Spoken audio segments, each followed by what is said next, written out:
শুরু হলো দমকা হাওয়া, বৃষ্টি আর ঝড়। মানুষজন ছুটোছুটি শুরু করলো, আর যারা নদীতে মাছ ধরতে গিয়েছিলেন তারা কোনো মতে তীরে ফিরে আসতে লাগলেন। সুন্দরবন এই অঞ্চলগুলোতে ভয়াবহ ঝড়, ঘূর্ণিঝড় ও জলোচ্ছ্বাস নিত্যদিনের ঘটনা।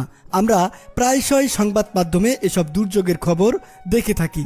শক্তিশালী এসব ঝড়ে নদীর বাঁধ ভেঙে যায়, লবণ পানিতে প্লাবিত হয় বিস্তীর্ণ এলাকা, ধ্বংস হয়ে যায় অসংখ্য বাড়িঘর এবং পুরো গ্রাম। তাই ঝড়ের কালো মেঘ দেখা দিলেই এখানকার মানুষের মনে আতঙ্ক ছড়িয়ে পড়ে, কারণ তারা জানে প্রকৃতির একটি মাত্র তাণ্ডবই মুহূর্তের মধ্যে বদলে দিতে পারে তাদের পুরো জীবন। মানে ঝড় শুরু হওয়ার আগে দৌড় দিয়ে চলে আসলেন কেন? ঝড়ের সময় কি খুব রিস্ক? এখানে বিশাল রিস্ক। আপনার বাড়ি কোথায়? বাড়ি এখানে কালাবডি। কোন জায়গায়?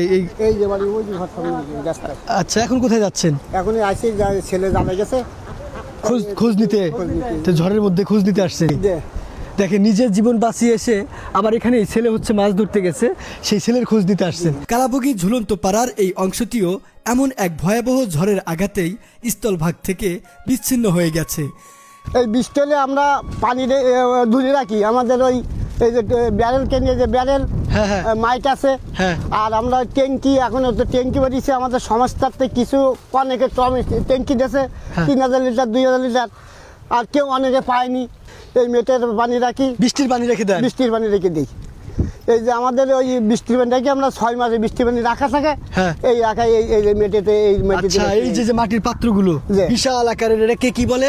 এটা মাটি বলে। মাটি। এই মাটির মধ্যে হচ্ছে পানি সংগ্রহ করে রাখেন, বৃষ্টির পানি, তাছাড়া খাওয়ার পানি নাই।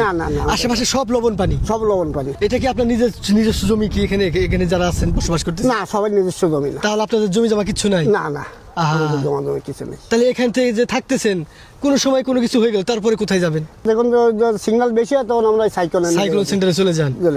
এই যে এখানে এই বাড়িটা হচ্ছে এই কাকার, এটা ঝুলন্ত বাড়ি।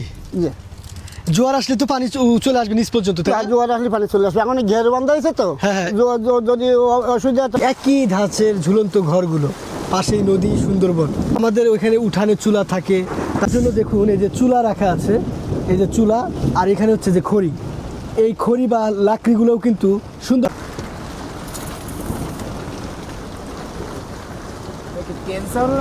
পরিমাণ মাটি আটকে গেছে, এই যে দেখতেও চায় না। এক ভাই হচ্ছে ঘর ঠিক করতেছে। আচ্ছা ভাই, কি হয়েছে আপনার এই ঘরে? এই 1 ঘন্টা আগে যে ঝড়টা হয়েছে, সেই ঝড়ে ঝামেলা করলো। ঝামেলা বলতে কি হয়েছে? ঘর চাল এলোমেলো হয়ে গেছে। এখন কি পানি পড়বে ঘরে? পানি তো অবশ্যই পড়তেছে। আপনাদেরকে মন্দির দেখিয়েছি, এটা হচ্ছে মসজিদ।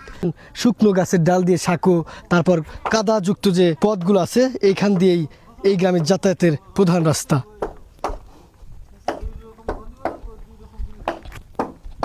ভাই, এগুলো কি বানাচ্ছেন? চার বানাবো। এখানে কি কি আছে? কুচি আছে আর মাছ আছে। আচ্ছা, এগুলোতে কি ধরবেন? কাঁকড়া। হ্যাঁ।